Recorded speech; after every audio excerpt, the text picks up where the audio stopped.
Halo, selamat datang kembali di IMI OPM. Pada video kali ini kita akan membahas cara grinding diamond atau cara mendapatkan diamond tiap harinya di OPM. Tentunya cara-cara ini bisa diaplikasikan ke semua orang ya, baik free to play, kemudian mid-low spender, mid spender, atau yang whale sekalipun, yang sultan atau yang kraken yang lebih dari sultan, yang sudah tidak terukur lagi sultannya, misalnya Nobody X, Xiao, Siraulin, Zilius, dan yang lain-lainnya ya, yang sudah dikatakan bukan lagi sultan tapi sultane sultan gitu ya. Oke, tanpa basa-basi kita akan mulai videonya. Untuk yang pertama, ketika kita bicara soal grinding diamond atau farm diamond atau pesugihan diamond, yang akan kita bahas yang pertama tentu saja berapa sih diamond yang bisa kita hasilkan dalam kurun waktu 1 hari. Kita bicara 1 hari dulu ya. Dalam menghasilkan diamond 1 hari, tentu saja banyak sumbernya ya. Kita akan bahas dan kita bagi menjadi 2 ya. Yang pertama, yang diamond yang sudah pasti dapat dan jumlahnya tetap. Yang kedua, diamond yang bisa tetap dapat tapi jumlahnya random atau tidak menentu. Yang pertama kita akan bahas yang pasti dapat dan jumlahnya tetap. Apa saja sih diamond yang bisa kita dapatkan, yang jumlahnya tetap dan bisa continue kita dapatkan setiap hari, baik itu hari normal, hari weekend, atau bahkan saat ada maintenance yang pasti kita dapatkan dan jumlahnya tetap. Yang pertama ada home quest. Di home quest ini kita biasanya melaksanakan 6 misi ya. 6 misi kita pilih baik yang oranye, ungu, biru, ataupun hijau. Lebih baik yang misi spesial atau yang misi orange ya, itu mendapatkan banyak sekali resource lainnya. Dan ketika kita sudah mengumpulkan 3, 6, dan seterusnya jumlah bintangnya, kita akan mendapatkan reward ya, mulai dari diamond, kemudian epic ticket, dan yang paling ujung ada stamina. Yang kita bahas di sini jumlah diamondnya 50. Ini di home quest. Kemudian kita berlanjut ke daily quest. Daily quest ini yang di samping tombol di bawah ya, tombol antara home quest dan lain-lain. Ini daily quest maksudnya. Di daily quest ini ada 2 kali diamond. Yang pertama 40 diamond dan 80 diamond. Totalnya 120 diamond. Kemudian yang ketiga, kita bisa mendapatkan diamond di club reward. Jadi club reward ini di notice board atau di club board itu ada sejumlah 50 sampai 60 diamond ya, tergantung level klub kalian. Dan kita ambil yang paling bawah saja 50 diamond ya, untuk menghitungnya gampang. Kemudian kita lanjut lagi, grinding diamond kita bisa dapat diamond jam 8 malam waktu WIB lewat arena ya. Biasanya ketika kalian sudah masuk top 100 itu mendapatkan 200 diamond ya, lebih bahkan ada yang 202, 4, 6, 8, 210, 220 bahkan, dan seterusnya. Tapi yang akan kita bahas, kita ambil nilai rendahnya saja 200, dan itu sudah pasti ya, bagi yang memang serius bermain OPM pasti mendapatkan 200. Kalau di bawah itu bisa diragukan ya, mungkin dia jarang online atau jarang bermain di turnamen, di arena maksudnya. Kemudian ini yang kadang biasanya player lupakan, tapi ini sangat penting, ini di live clash. Di live clash kita main 6 kali, baik menang maupun kalah, tidak masalah. Kita bisa mendapatkan 100 diamond. Kemudian di Saitama Quest, kita kembali lagi ke Saitama Quest. Di Di Saitama Quest, ketika kita sudah berhasil melakukan quest harian ya, push up, sit up, run, dan squat, kita akan mendapatkan 30 diamond. Ini lumayan ya. Kita tinggal klik quest saja, tinggal nanti tahu-tahu dapat 30 diamond. Kemudian yang terakhir, sebenarnya beberapa, tapi ini saya masukkan yang terakhir ya, karena yang lainnya itu pasti kondisional. Harian cuma kondisional. Misalnya turnamen-turnamen itu meskipun tiap hari, tapi kan Sabtu dan Minggu tidak terhitung ya. Jadinya kita tidak masukkan ke yang dapat harian. Yang terakhir ini kita bicara tentang nonton iklan. Iya, di OPM ini kita bisa mendapatkan 250 diamond atau setara 2 black ticket hanya dengan menonton 5 kali iklan. Lalu setelah kita membahas berpanjang-panjang tentang diamond yang bisa kumpulkan dalam sehari, yang kita bisa dapatkan dalam satu hari, mari kita kalkulasi ya. Kita kumulatifkan bersama. Kita mulai dari yang pertama tadi ada clubhouse atau home quest di rumah. Kemudian berikutnya ada daily quest. Berikutnya lagi ada club notice board. Kemudian lagi ada arena. Kemudian lagi ada live quest. Ada juga Saitama Quest. Lalu yang terakhir ada iklan. Dan total dari kesemuanya itu, teman-teman bisa perhatikan di tabel, totalnya 800 diamond ya. Lumayan sekali. 800 diamond setiap hari, jadi total yang bisa kita dapatkan satu bulan itu sejumlah 24.000 diamond. Banyak sekali ya. 24.000 diamond itu setara Doribas ya, yang bisa dibeli kalau di server kita, di server OPMCA. Doribas itu senilai 300 ya, dan membutuhkan 80 shard jika ingin obtain-nya. Jadi kurang lebih 24.000. Itu diamond yang bisa kita kumpulkan dalam waktu 1 bulan, dan kita tidak akan membahas Doribas, kita kesampingkan dulu. Yang akan kita bahas di sini berikutnya, setelah kita tahu pendapatan kita 1 bulan itu minimal, paling minim, karena masih banyak sekali sumber-sumber yang di luar pendapatan yang pasti itu ya.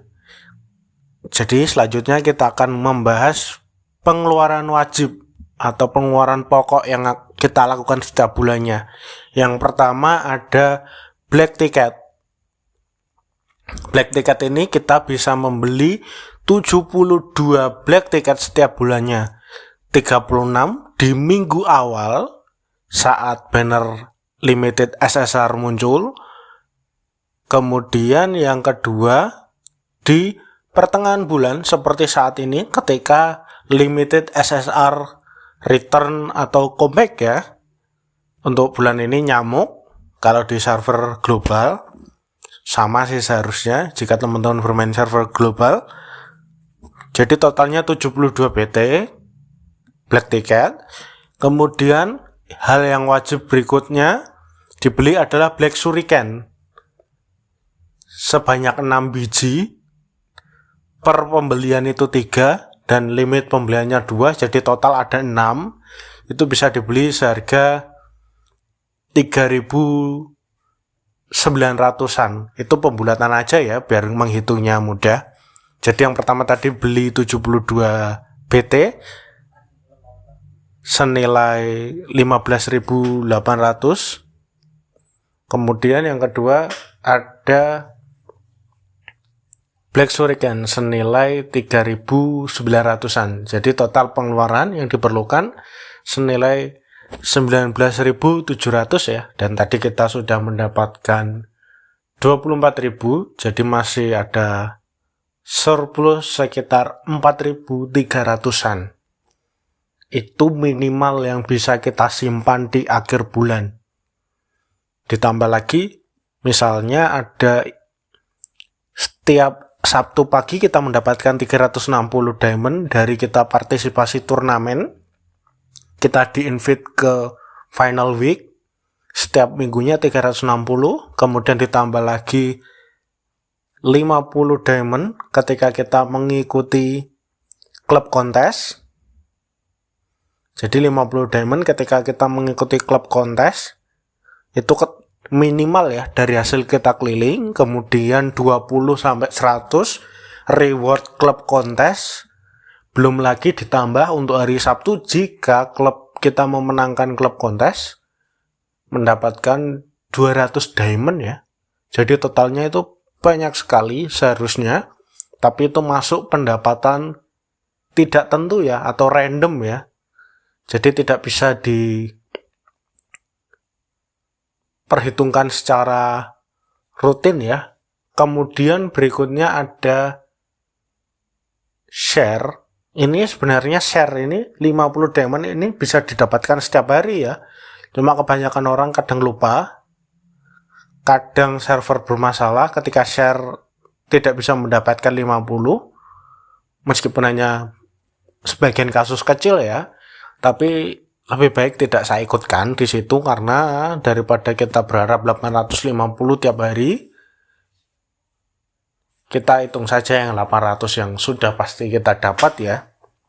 Jadi itu untuk pengeluaran dan sisa di akhir bulan juga total pemasukan ya yang bisa kita raih hanya dengan mengikuti rutinitas sehari-hari. 800 diamond lumayan setiap harinya, itu minimal ya, belum termasuk achievement, belum termasuk lagi Hero X Monster yang bisa rewardnya banyak sekali diamond, kemudian belum termasuk juga peningkatan jika kita main di arena, atau belum lagi ketika kita mengikuti peak arena kita naik tingkat, diamondnya banyak sekali ya, bisa sampai ribuan sampai belasan ribu ya. Berikutnya setelah membahas pengeluaran wajib setiap bulannya, kita akan membahas diamond itu larinya kemana sebenarnya. Kok kenapa tiap akhir bulan selalu habis, tidak ada sisa? Jawabannya, kita mengeluarkannya untuk hal yang tidak penting. Mau tahu contohnya apa saja pengeluaran yang tidak penting dan sering kita lakukan? Yang pertama, arena lebih dari 5 kali. Kita setiap hari diberi kesempatan arena 5 kali secara gratis ya. Tapi kita seringnya kita melakukan arena berkali-kali ya, sampai hati kita puas. Misalnya sampai 300 kali sampai kita mendapatkan Omni Shard. Padahal Omni Shard seharga 300 itu tidak worth it sama sekali ya. Karena saat ini sudah lumayan mudah mendapatkan Omni Shard, apalagi adanya Martial Dojo yang membantu para free to play bahkan hingga whale mendapatkan Omni Shard secara gratis. Meskipun jumlahnya 3, tapi itu tiap 2 minggu ya, lumayan sekali. Daripada teman-teman harus menghabiskan diamond hanya untuk 300 setiap hari, 300 setiap hari. Satu bulannya itu 9.000 diamond loh. Itu ya. Catat, 300 diamond hanya untuk Omni Shard. Itu total kalau satu bulan dilakukan terus menerus hanya untuk 30 Omni Shard. Itu 9.000 untuk 30 Omni Shard. Apakah worth it? Saya rasa enggak. Lebih baik teman-teman gunakan untuk extreme training ya, membeli kesempatan battle yang keempat jika saat itu teman-teman di hari itu mendapatkan satu doang ya, satu shard kuning. Teman-teman bisa membelinya hanya seharga 120 diamond, dan itu pasti tidak mungkin setiap hari teman-teman mendapatkan satu, jarang sekali ya satu, setiap harinya pasti dapat 2 shard dari extreme training. Itu yang pertama, contoh pertama kemana diamond menghilang. Kemudian berikutnya Kemana diamond menghilang yang nomor 2 itu di club competition. Di club competition, apalagi ketika kita masuk top 15 untuk menjaga tower, kita pastinya akan jor-joran ya untuk menyerang musuh, untuk sekedar merevive tim kita, atau membeli kesempatan untuk battle lagi, atau misalnya kita dalam perebutan medvac, maaf lidahnya kesleo perebutan medvac gitu ya, material factory, kita biasanya jor-joran diamond di situ hanya untuk mendapatkan 200 poin atau hanya untuk memenangkan club competition agar bisa masuk ke final club competition ya, final week club competition, atau hanya sekedar menuruti ego ya, oh klubku harus menang dan lain sebagainya. Itu biasanya tempat dimana kita hilaf atau sering melakukan pemborosan diamond ya. Kemudian yang ketiga, tempat kita sering menghilangkan diamond itu untuk reset dan lock buff gear. Ini sering dilakukan oleh siapapun pastinya demi mendapatkan buff gear idaman. Mereka rela menghabiskan mungkin awalnya sekitar 54 diamond, kemudian lanjut lagi 90 diamond, 135 diamond, lalu ke 270-an diamond, dan akhirnya 540 diamond. Awalnya terlihat sepele, tapi jika teman-teman kalkulasi pengeluaran untuk buff gear teman-teman berapa? 5.000, 10.000, 15.000 atau bahkan lebih, hanya sekedar untuk mencari statistik yang diinginkan ya, atau sekedar menuruti ego. Oh, aku harus dapat ini speed, harus dapat critical HP speed bonus, atau dapat HP bonus atau critical damage, hanya demi itu ya menghabiskan banyak diamond. Padahal teman-teman seharusnya bisa mengakalinya atau mensiasatinya dengan cara grading buff gear sebanyak-banyaknya ya. Jadi ketika teman mengenchange buff gear tapi tidak dapat statistik yang bagus, daripada meresetnya, lebih baik teman-teman exchange gear berikutnya. Jadi lebih baik buang resource sedikit gitu. Jadi kalau sudah kelihatan bau-bau busuk defense, teman-teman stop, lanjut ke gear berikutnya sampai teman-teman menemukan gear yang bagus. Hitung-hitung, teman-teman juga mempersiapkan, misalnya aku punya buff gear dragon tapi HP, daripada teman-teman reset lock terus, mending teman-teman simpan untuk hero yang benar-benar membutuhkan buff gear tersebut ya, misalnya untuk Kabuto atau untuk Fashion Man atau untuk yang lainnya yang membutuhkan. Itu hanya sekedar contoh ya. Jadi itu tadi 3 tempat di mana orang-orang sering hilaf menempatkan diamond atau membuang diamond untuk hal-hal yang tidak berguna ya. Sebenarnya berguna, cuma tidak efektif ya lebih tepatnya. Jadi kurang lebih seperti itu pembahasan kali ini. Terima kasih sudah menonton, stay safe di rumah aja, dan bye-bye.